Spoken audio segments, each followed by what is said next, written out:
Let's talk about what falls into sepsis. It's admissions, but then the hard thing about it over the years is I've learned anything, for example, that has an itis associated with it, gastritis, pancreatitis, cellulitis, those are all going to fall in. If you have another infection, such as a paronychium, that can fall in.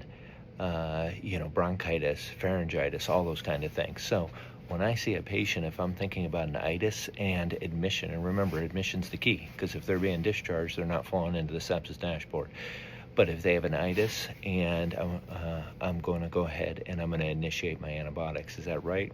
Not sure, but those are the core measures, and those are the patients that fall in. Another trip on core measures is the differential diagnosis. I see a lot of people put the differential of sepsis, UTI, or some other infectious etiology. If you do that and you're considering that, then that's going to prompt you into the sepsis pathway, and you need to go ahead and initiate that. I see a lot of people just clicking because they think it's the right thing to do because it's something they're considering. However, I caution people about doing that. I honestly caution them about using the differential at all.